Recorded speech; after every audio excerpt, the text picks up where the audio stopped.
Muito obrigada. Cumprimento aqui o senador Paulo Paim, as pessoas aqui da mesa, componentes da mesa e a todas as pessoas aqui presentes. Eu agradeço a oportunidade de estar aqui mais uma vez, especialmente porque eu considero que ser fundamental num país democrático que nós multipliquemos os espaços de debate, especialmente em um momento em que tantas manifestações obscurantistas se manifestam na sociedade brasileira. Nós vivemos tempos bastante difíceis. Eu sou socióloga, sou professora universitária, fiz meu doutorado na França, sou pesquisadora e professora na Universidade Católica de São Paulo. Mas não é nessa condição que eu me apresento aqui.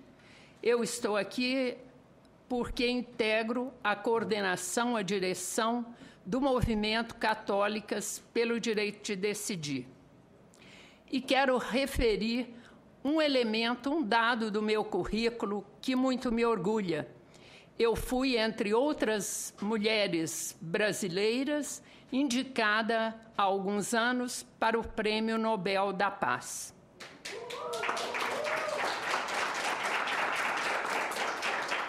Nós acabamos de ouvir uma enfática defesa do embrião do feto.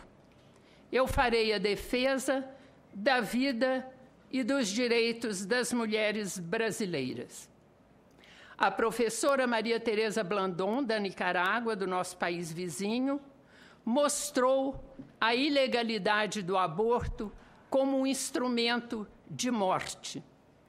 É essa morte das mulheres brasileiras que eu não quero que continue a acontecer na escala em que acontece, entre outras razões, mas muito fortemente, pela ilegalidade do aborto em nosso país. E eu gostaria de iniciar falando da maternidade.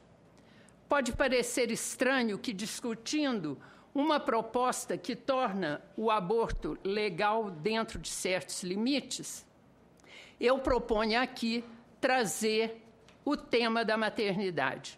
Estranho porque sempre que se debate a questão do aborto, este aparece isolado do contexto maior do processo reprodutivo.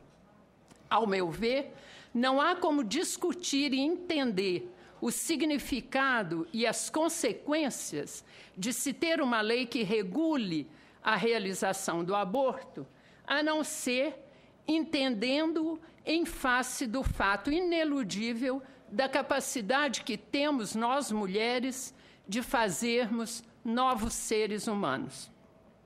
Uma capacidade transcendental e única.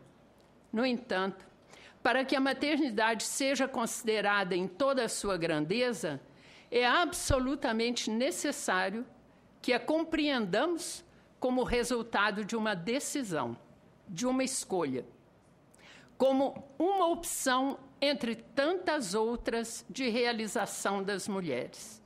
Nós, mulheres, somos seres humanos com projetos de vida, seres de pensamento, seres de desejo, e não podemos, sob hipótese alguma, sermos consideradas unicamente pela nossa capacidade de colocarmos na comunidade humana novos seres.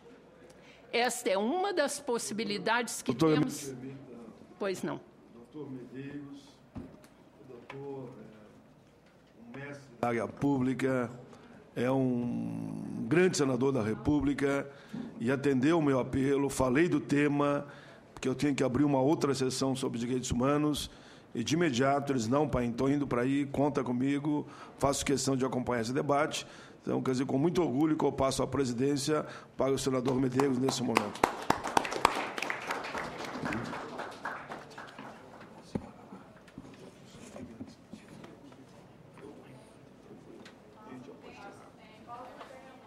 Com certeza.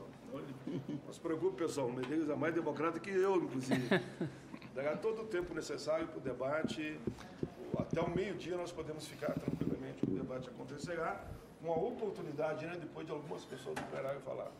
Estão em boas mãos, não precisa explicar aqui. Um abraço para todos aqui, hein? Plenário também. Continua com a palavra, né? Então, como eu dizia, nós mulheres temos a possibilidade de ser mães, mas essa é uma das possibilidades que temos em nossas vidas. E está longe de ser a única. Ora, a maternidade, como um ato plenamente humano, deve resultar, como eu disse, do desejo, da reflexão, e não ser apenas a realização de uma capacidade biológica, o que nos igualaria a animais reprodutores. Pensar assim não significa que toda gravidez não planejada, inesperada, resultará em um aborto. Ela poderá ou não ser assumida e levada adiante. A consideração das mulheres apenas como mães reflete um pensamento determinista de caráter essencialista.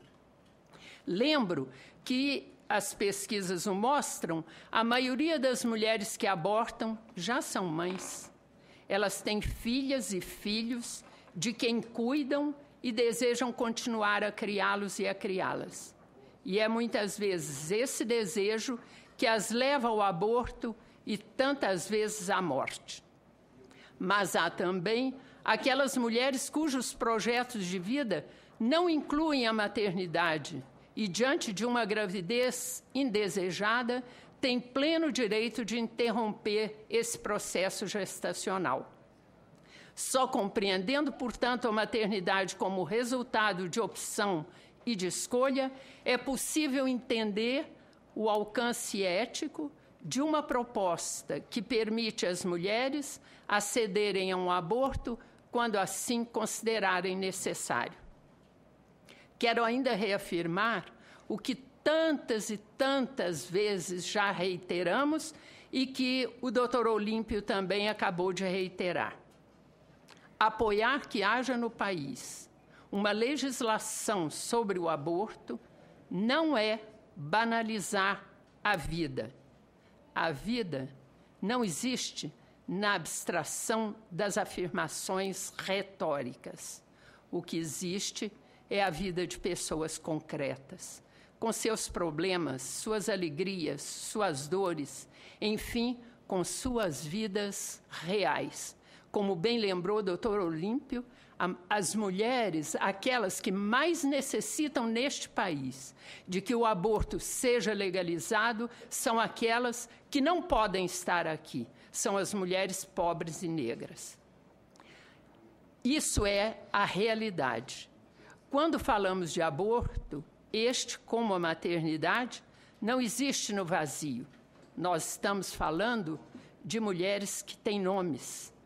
São nossa vizinha, a mulher que trabalha em nossas casas, nossa aluna na universidade, uma sobrinha, uma filha, uma namorada. São dignas de apoio, de compreensão. São cidadãs brasileiras que devem ter suas decisões respeitadas, seus direitos efetivados por políticas públicas adequadas.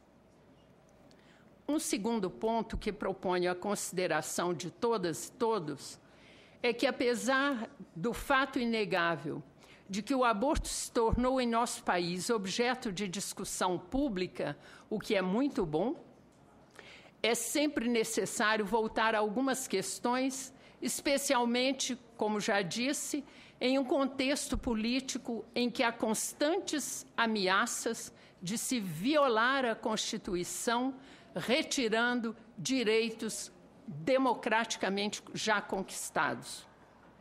Uma dessas questões diz respeito ao alcance de uma legislação sobre o aborto.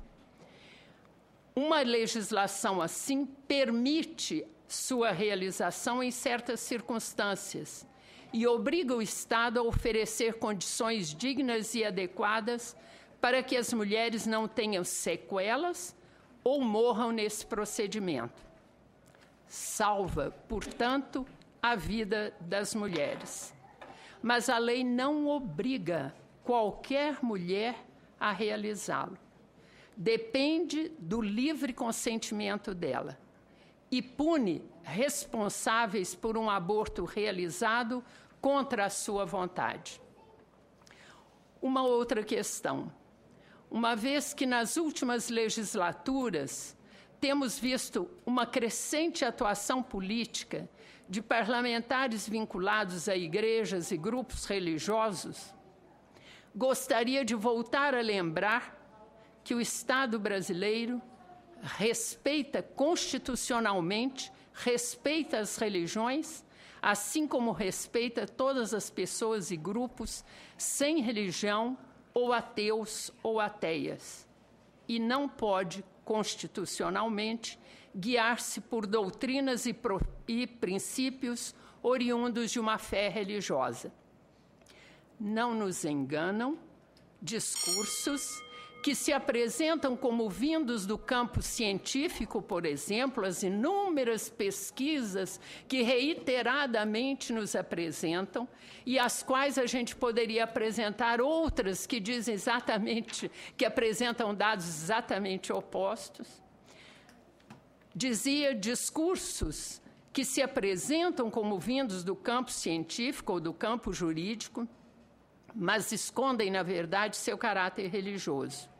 Decisões no âmbito do Congresso Nacional afetam a vida concreta de todas as cidadãs e cidadãos deste país.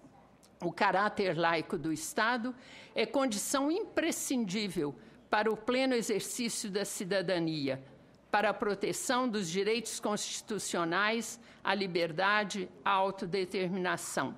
Por isso, não se pode impor a toda a sociedade a agenda moral das religiões, traduzindo-as em políticas públicas destinadas a toda a sociedade. Isso seria violar a nossa Constituição.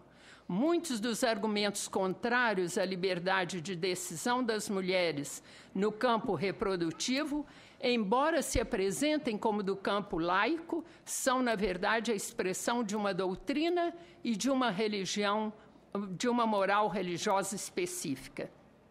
Nós, católicas, pelo direito de decidir, não escondemos que baseamos a nossa defesa da agenda feminista em um horizonte cristão. Por isso mesmo, dado que a nossa sociedade continua majoritariamente cristã e uma parte das e dos parlamentares no Brasil seguem esse credo, retomo o princípio cristão sempre reafirmado na Igreja Católica por teólogas, teólogos e pelos papas. Trata-se da proposição segundo a qual o princípio norteador de decisões em todos os âmbitos da vida é, em última instância, a própria consciência. É o que fazem as mulheres que decidem abortar. Pensam, refletem, discutem e decidem por aquilo que lhes dita a consciência como o melhor caminho naquele momento, como recorda um teólogo latino-americano. Para terminar, quero reafirmar que o aborto, antes de ser uma questão moral ou religiosa, é uma questão de justiça social, como já reiterado nesta mesa. A maioria das mulheres que sofrem as consequências da sua ilegalidade são as mulheres negras e pobres. É também uma questão ética de respeito à capacidade moral das mulheres de tomarem decisões sobre suas vidas, pautadas sobre valores e princípios religiosos ou não, que são legítimos e respeitáveis. O que queremos é o respeito às mulheres, a defesa incondicional das suas vidas. Essa é a defesa da vida que nós fazemos. Obrigada.